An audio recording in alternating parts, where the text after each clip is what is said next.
Hello, everybody. Welcome to this interview by Core Recruitment. Thank you very much for joining us today. Core Recruitment, if you're not aware, is an international recruitment company. We do non-exec and exec positions across all of our chosen sectors. Now, we're running this interview series and we're meeting some phenomenal business leaders from across the sectors that we operate in. And some of them are doing articles and some of them are doing videos. And all of these can be seen on our website, which is www.corerecruitment.com. So if you want to read anything, get inspired, that would be fantastic. Now, I first met Hector Ross, I am going to say 15 years ago, when we were much younger, without children, living our best lives, and we used to hang out and drink at bars and award ceremonies and all of that kind of stuff. And it's an odd thing to say that you're proud of somebody's achievements, but I am very proud of his achievements. Hi, Hector, how are you? Christian, always a pleasure. Thank you. Reminiscing on the good old days as ever, hey? Let's Oh, get back to them. exactly. The best days are yet to come, Hector. The best days are Too right, my definitely friend. Too right. yet to come. So I think when I first met you, I mean, just to get us kicked off, because you've got an amazing background in terms of your experience and all of that side of things. I know you've gone on to set up a business, but can you just give us a potted history for us to get us kicked off? Yeah, yeah, sure I can. Look, I uni days, loved working in bars, nightclubs, didn't do much academic stuff. Came out of that and got various jobs in and around London. Started by day working in a bank. Probably should have stayed in that industry, hey. And in the evening was waitering in an old-fashioned restaurant in St James's called Greens. We then set up a business called Greens Events. So we took good food into the sporting field, anything from the Grand National to the Silverstone Grand Prix and all sorts of businesses as involved in that. That business then got bought by Compass Group, who slightly thought, why is this little minnow being able to trade in our backyard? And as part of that, I had to go and work for them. Probably learned how to A, count and B, grow up quite quickly when you go and work for a big international caterer. So I did that for a stint and then got into contract catering, places like the Hurlingham Club in London, built that up and brought that in-house and kind of bucked the trend.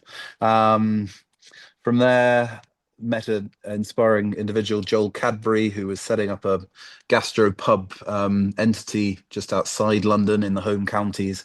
His whole philosophy in the good days of things like Coat that were hitting the London high streets of all these people commuting in and out. Why can't they have decent meals in the evenings? And that inspired me. I was starting a family. The wife didn't want to be in London, and yeah, we built that up into a good business, which we sold just pre-COVID, when I rather foolishly thought, hey, I'll go and buy a hotel on my own.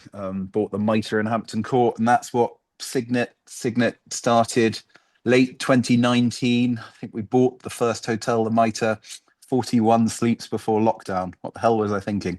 But here we are, 4.5, 5 years later. We've done four hotels in 5 years, and we're going all right, Christian. But it's yeah, it's great to be here. Thanks for taking the time to say hi. No, it's really good. I love the way that you also just completely missed out that you launched Beaverbrook as well, which is kind of like, one of my favorite properties and a massive estate, kind of like in Surrey as well, but also launched Beaverbrook as well, which I think is an incredible Yeah, achievement. COO at Beaverbrook for a stint, and what a cool place it is. I was there last week, and it's awesome. But hospitality is a buzz, isn't it? Yeah, In everything that we do, it's a drug. It's a legalized drug, and I'm addicted to it for sure. love that. So Signet is your business that you've set Yep. up. Yeah. And can you tell us about what inspired you? Can you take us through the four properties that you've got at the moment and what makes them unique? Yeah, I suppose, look, everything that I did with Bell and the Dragon, which was gastro pubs, no tablecloths, 10, 15 bedrooms in each one. Then went on to Beaverbrook, as you say, which was very high end, five, six, £700 a night. And I just thought there's an opportunity for what we outline as affordable luxury. And so we target hotels that, dare I say it, used to be great. We don't build hotels, we revamp hotels. And we internally we talk about it kind of being a new chapter for an old age story. So the Mitre, it's on the banks of the River Thames. It's next to Hampton Court Palace. You can get a train into Waterloo in about 18 minutes. It's a pretty affluent area. And it was me buying it against a guy called Richard Caring, if you've ever heard of him. Um, uh, wouldn't it have been terrifying if he'd done an Ivy hotel? God knows how successful that would have been. Maybe he'll go on and do those. But the family who were selling it cared about who the purchaser was. Nothing against Richard, but I said, look, I'm going to be here every day. They were a family called Dunstan, and they'd owned it for 30 years. And I think they did it up to be amazing in the late 80s. And then, apart from changing a light bulb, never did another thing to it. And God, how much has hospitality transformed since there? So we bought the hotel wanting to kind of create it with three revenue streams. And that's what we've gone on and done at each one, which is, first and foremost, it's a hotel. It's got bedrooms. It does events, and it's got restaurants. That's the easy bit. We then try and be kind of community hangouts. So we take a third of our money, third of our revenue at each one through people who live in a 0 to 5 mile radius. Now, London, that's easy, but I'm in the second property today, which I'll come on to, the Retreat, which is just outside Newbury.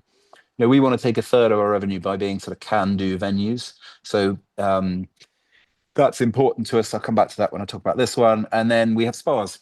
And we want to have spas for people to chill out a bit. Health, wellness, that kind of area really interests me. And kind of through our market disruption, trying to make sure that people can, hey, if you've got two hotels that you might go and stay in, one's got a swimming pool, one doesn't. People generally book the one that's got the swimming pool. It doesn't mean that they get in the pool. Only about a quarter of people who come and stay in them have a pool. And obviously the Mitre doesn't have a pool. But the spa is a big area for growth. So yeah, 21, we opened the Mitre coming out of lockdown. We're lucky enough to win the best hotel in London. 22, we opened here, the Retreat, which has several dining options. As I say, this sort of community hangout. We've got a brasserie, we've got a Pan Asian sushi, dim sum.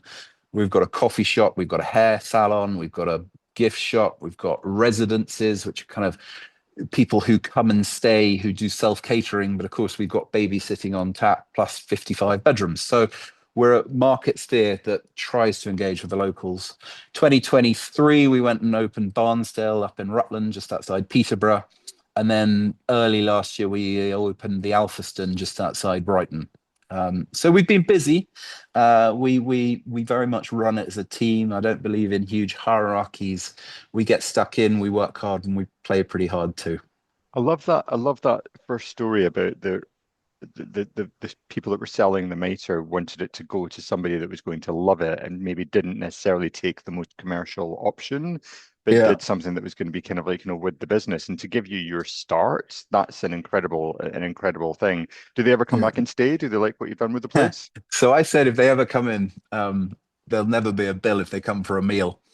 And I was a bit worried looking at the first month sort of P&L, because I think the Dunstan family had done me for about 15 grand. They're great now. They come, they pay their way, and I think they're pretty proud of what we've done. And that's what kind of brings me the joy, when you get these old bricks. The Retreat where I am today, it's where Charles and Diana had their engagement party. Pretty cool place, and Aubrey Hepburn used to hang out here, and Hugh Hefner had a UK big party here in the mid 90s. So we find these things, and then quite often they get bought up and they get put into these conglomerate big brands, and they lose their identity, but they're accessible and they're in good locations. So our sort of kind of sweet pot is that we want to be within an hour of a UK major city. And not just London. We are expanding and going to look to expand quite quickly now. But we very much look at the soul and the purpose of the building to make sure it's got the right credentials to make it into a Signet. Absolutely, absolutely. So tell us about the food and beverage offers that you've got across the business and what trends you're seeing at the moment. Yeah, good concept. I mean, here we are, early 26. Is it an easy market? No, it's not. And looking at all the data that we're gonna constantly, I've become an analyst, Christian, in my old age. We're feeding more people year on year, every year, but the consumer spend is down. And some of these emerging trends like low and no on the booze side, it's pretty interesting. We sold as a group just over 500,000 cocktails last year. It's not bad on 4 properties, but 20% of those are non-alcoholic, and it's not just my kids that are drinking these non-boozy concepts, but it's looking for quality and service. So we, in each of our hotels, we have a brasserie. The brasserie is named after the date of the building, so we're always trying to surreptitiously think about the history and the heritage. This building was built in 1772. Then bringing in kind of healthier concepts. So we're big into poke bowls this time of year, sort of health and wellness. Certainly from the conferencing side, that's what the consumer looks for. Is yeah, it's about the AV and what the CEO or the chairman, the message they're trying to get across, but it's also that lifestyle. And as we take a third of our cash in that, that's important. That sort of got me enthused by concepts such as sushi and Pan Asian grub, ramen bowls, because actually the raw ingredient is a quality product, but it's not difficult to assemble. Doesn't need a whole brigade of chefs, so you could actually feed quite a lot of covers, 50 people off one or two chefs. So we thought through that, and then yeah, as the products evolved, we looked at local coffee shops. Um, and we're now kind of investing into our future with creating a culinary school first and foremost for our own team so that we can train and skill our chefs, Wow. but we will turn that to the consumer as well, to the customer. So pretty cool if you come and spend a weekend at one of our hotels that you can actually do a cooking demo in the afternoon. People really want experiences. Yeah.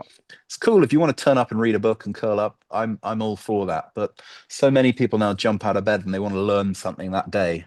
And if that means that they can, learn how to prep a piece of fish, kind of helps on our mise en place, it helps on our service. No, it doesn't at all. But it kind of, learning where the produce comes from, and that's what Signet's all about. It's about those experiences and taking the team on the journey, both and more importantly the guests.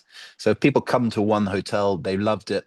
The email that they get pretty quick afterwards is, "Hey, we'll promote you to get to one of our other properties." We see about 70% of our repeat custom comes to a second property within 5 months of their original visit, which is cool. Wow. So about 80% of our guests now book direct with us. So cut the OTA out, you're only having to pay them a margin. So, hey, I really am an analyst now, aren't I?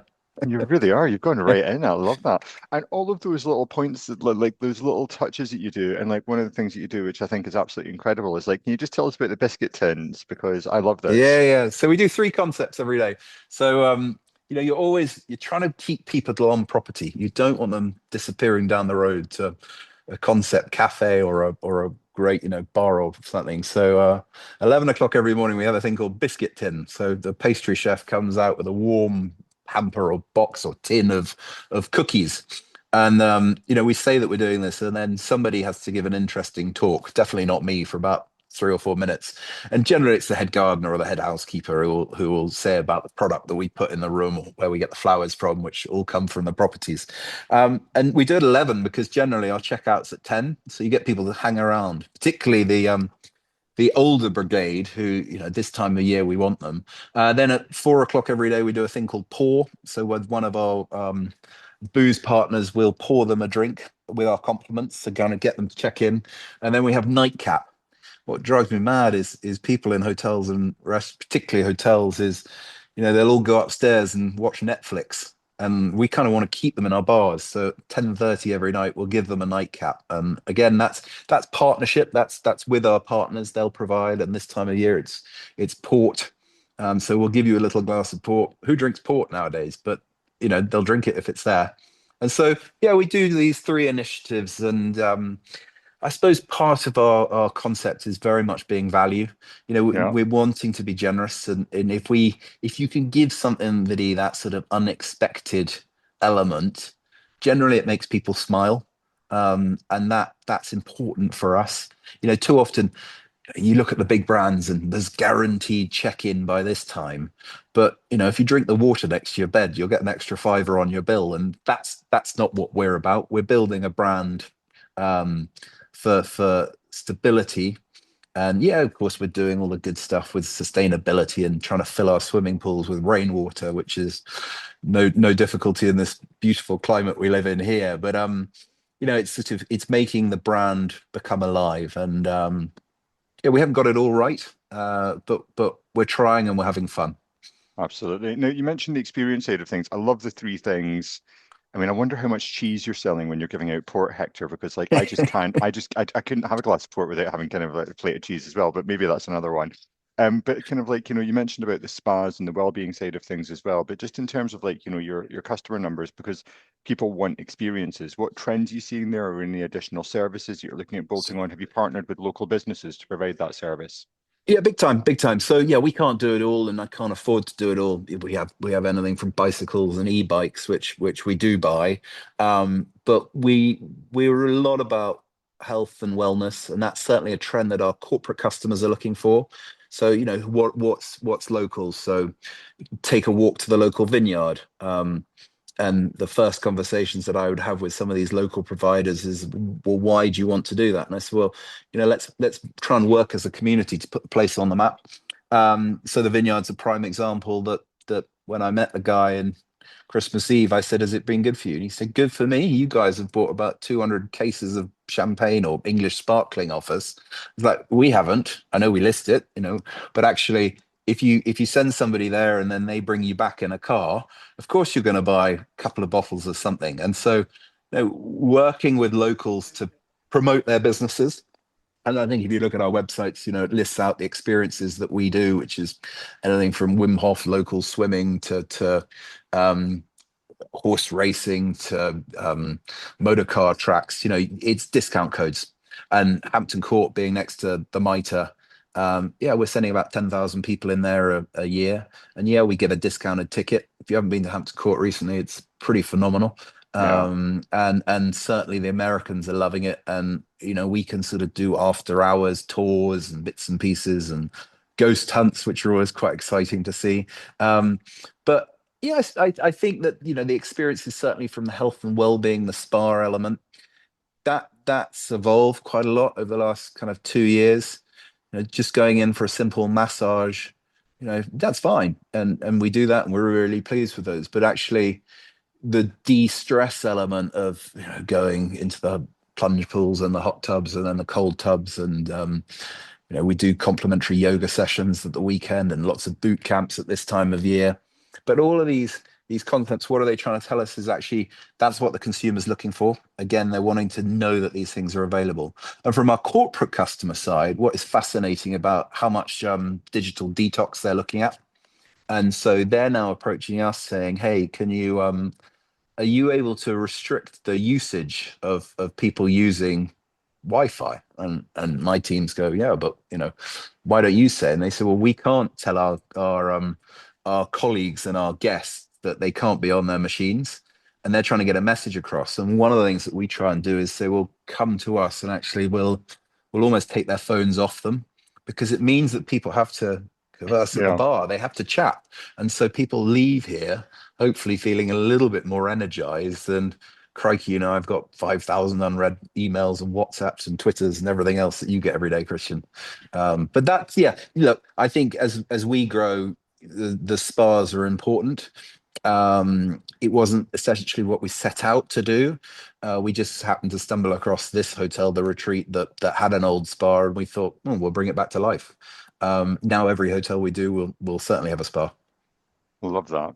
Now, this is a positive, upbeat, motivational kind of like, session, but we do have to talk a little bit about commerciality and cost control and all of that side of things as well, because like from a business performance perspective, your turnover is going up year on year and year on year, which is phenomenal. But tell us about some of the challenges you've been facing when it's been, kind of like, pulling those levers to make a profit at the moment.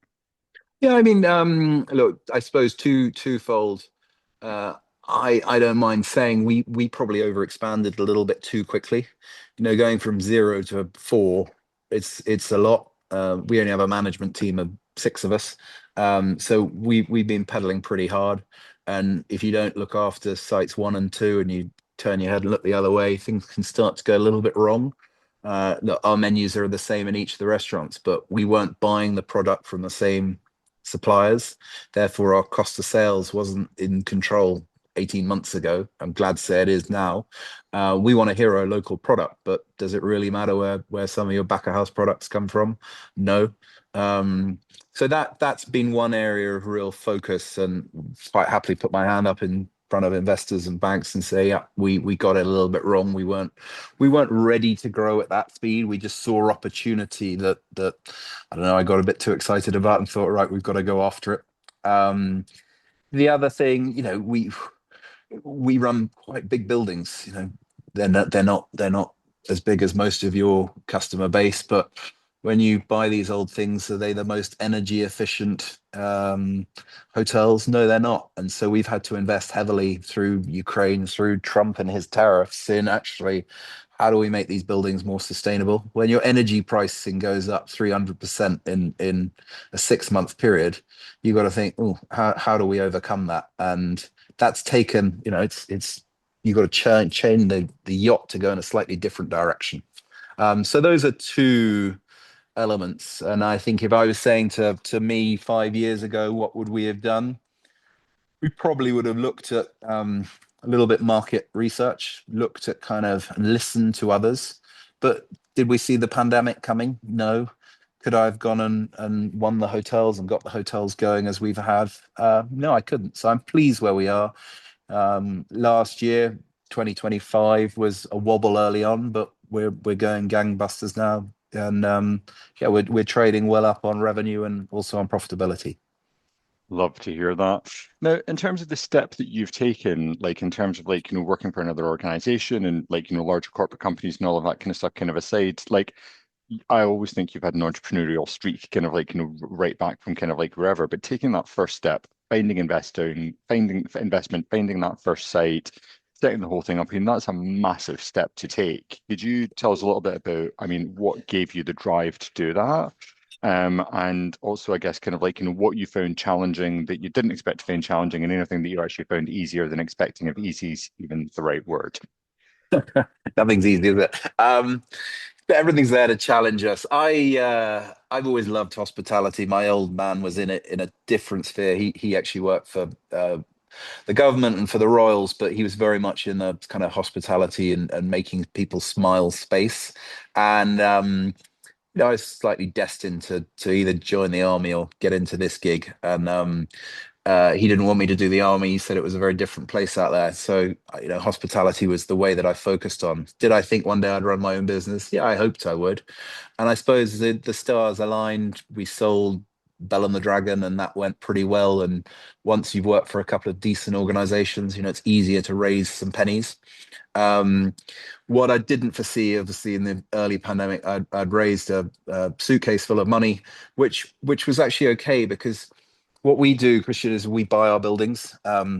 We were in the fortunate position. So, actually, from an investor's point, if you're buying things at a discounted value, as long as the property market, if you look at it on a kind of 10-year cycle, it'll find its value again. And so, as long as you don't over invest into the product and you spent too much capex, you'll be okay. So, raising the money wasn't difficult. Um, then trying to get a bank to support in 21 through to 23 our growth. There I was, my suitcase full of money, saying, "Okay, well, we'll leverage up. We'll find a bit of debt to come with us." No one wanted to play because they couldn't even support their existing portfolio. So I raised most of my money in Asia, um, which we're quite open about. We've got some very supportive investors, but I'd always said, okay, well, we'll buy them and then we'll borrow the money to do them up. That was quite challenging and quite persistent. But I believe, the other great thing in hospitality is relationships, and it's a long time play. Hence, working with you for 15 odd years. Um, banks are the same, and we worked with a challenger bank in the early stages of Signet, who were pretty kind, and we were the only deal that they did in a 4 month period, called Oak North, who are London based, and they were absolutely brilliant, and they believed in the journey and the track record. So that was a challenge, and then obviously, like everyone else, trying to find good employees to come on this journey. We've managed to retain them since they joined, but yeah, I got quite tired of making beds for best part of a year and a half. Used to make 40 beds every day before I did my day job in the mitre. And I've got the scars to show it. But that kind of that builds a brand and builds a business. And I still work on the floor a day a week because I love it. I'm not sure the team love it, but for me it's important. And as a founder, you can do that. Hey. Yeah, 100%. I absolutely love that. And it just kind of like, I mean, because just going to Asia to find investment, Hector, like these are not kind of like superpowers that normal people have. So like, Mm. in terms of like, how you went about that and all of that kind of stuff, can you just give us a little bit of insight? Yeah, I think you've got to have a good business plan. And I believe that we did. I think you can go, what the UK economy or what the UK hotel sector has had, it's always had the budget sector. That sort of opening level of mum and pop operators at B&Bs, then the Travelodge and the Premier Inns and that space all got invaded in the early 90s. And we've always done the fine dining, the five-star Ritz Savoys of this world pretty well, and the Regency market town hotels pretty well. They're not as good as they used to be. But that kind of mid-level sector of affordable luxury, a Signet bedroom has to start with a 200 a night. And that for me, that's a conscious decision. And I'm sure lots of people out there go, just add a zero or add make the two into 300 quid a night and you'd make a lot more money. Yeah, we would. But I suppose for me, the cross sector of guest who sat at the bar on a Friday night is important. And we want people on early dates in relationships at one end, and sat next to him can be the fella who's just arrived in his Aston and he's in a £3,000 a night room. And if I can get the happy hour working pretty well, cocktail o'clock, then everyone's sort of conversing and having a nice time. And so that market is actually quite prominent in Asia, because not the class system, but the kind of the ergonomics of how Asian hospitality works. And so when I wrote this business plan and talked to a couple of helpful individuals, they said, have you pitched this to anyone based in Japan? And I said, no. And we have done so. And look, we were lucky. But yeah, we believe in long-term relationships as well. I've only ever had two bank managers. I've only ever used two recruiters. So actually being loyal to those people who have supported us through our growth is important as well. And I think that sort of length of service, if our investor pool are around, I want them to meet the team. It's not all about me. Absolutely. So going back 2000 to like starting the business to now, I'm sure there's been kind of like lots of lumps and bumps along the way, kind of like on that side of things. Are there any brick walls that you directly ran into that you wish you'd ran around? And now with the benefit of hindsight, any advice you would give to Uh, others? yeah, I can. Look, the UK planning system is complex. I don't blame the government for that in any way, and I don't want to get into politics, but I think in hospitality, why do I do this gig? I like people to smile. I don't think it's going to be overturned by the likes of AI. I think we're all going to want to go out for a meal in 10 years' time. And I think that actually, if you look in the cycle and this sort of supermarket trend of trying to get people to eat on their sofa or their couch at home watching Netflix, that'll turn on its head quite soon as well. We won't ever overcome it. I don't think the big cinemas will ever be full as they were back 10 years ago. But I think hospitality is an art, and it's a skill set. So therefore, going back to the planning, planning has been really difficult. We buy these big old buildings and they're not fit for purpose. And so working with local government, let's call it, to say, right, that place when I bought it was turning over less than £1 million. It was employing 30 people. Fast forward 3 years, it's turning over 6 million, employing 200 people. Why can't I make the car park larger so that I can park more guests and more employees? And if you just get a flat no, it's pretty disconcerting Mm, when your rates bill's just gone up, another 200%. And so, yeah, that's what I'm going to lobby for quite hard over the next couple of years. So what we've done, as you know, I'm pretty dogged and determined, is we break all of our planning applications down into every single element. So the property I'm sat in today, I think we've done 43 applications in 3 years. So that the planning office is now at the stage saying, Hector, really, what do you want to do? Just because we'll let you do it. Um, and then just please leave us in peace for a couple of years so we can concentrate on something else. So I think it's understanding why things happen sometimes. I'm still learning every day, so are you, so are your listeners. But I think it's understanding where the market's going and these cultural changes. We now live in this era where people are so much more international focused, yeah. that if you look at our best-selling dishes, most of them are Eastern rather than British dishes on our menu. Therefore, how can we go and find a talent to come and join us and teach us new trends, but also take our guests on that journey? That's the importance to me. So yeah, the brick walls have been UK planning, banking, and the employment sector is getting easier now. And I hope over the next year or two, there'll be more common sense on how long a Commonwealth national. So if you live in Australia or Yes. New Zealand, how Yeah. long can you actually come to the UK and Yeah. work? Um, and I think, hopefully common sense will prevail because let's face it, hospitality is an awesome career path and it's a good business, but we do need some support. Yeah, absolutely, 100%. So, future plans for the business, you mentioned rapid expansion for Yeah. this year. So, tell us a bit about what your plans are and what that's looking like. So twofold. We think the market's pretty soft at the moment. I think you'd probably agree with that. So there are quite a lot of hotels that are quietly and openly for sale. So we look to buy a couple more this year. Generally, we buy them, Christian, and it takes about a year to sort them out and bring them back to life. And the other thing is actually looking closer to home at neighboring farms or estates that neighbor our existing properties that we might work a bit closer with them. So look at that glamping sector Mm. um, of coming, do we still want to go and stay in a tent in a field? Not really, but people seem to do it. But that sort of cabin type concept, we've got our restaurants, we've got our pools, we've got our babysitters, and we're pretty full in the holidays and certainly the weekends and the corporates during the week. So occupancy is good.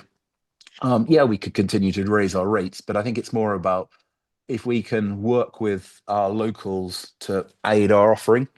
And the other sector that really interests me is this longer stay model. Hmm. Um, and so we built out over the last couple of years, what are we up to? 25 apartments that you can come stay in, self-cater, and it's my team's job to get you in the restaurant for breakfast on day one rather than having your cornflakes. But that's all conceptual. So that longer stay predominantly in home counties, but we will grow that model. And as I say, fixated in our homeland, Christian, north of the border. So I hope there'll be a Signet there not too long, not Oh, too far amazing. away. So we'll see. Get you to come and cut the tape. Yeah, definitely 100%. I'd be all over that. That's great. Well, look, thank you so much for having a chat. Like, best of luck with all of the expansion plans. I mean, it sounds really, really, really good, Hector. And like, and congratulations on the business so far. What's your biscuit of the month for January? We've gone to a ginger snap with like cream in the middle. Anyway, Love that. I'm Love trying to that. be good this month, so I haven't tried one, but I'll send you one. I appreciate it. Thanks, Hector. So great to see you, my friend. Bye bye.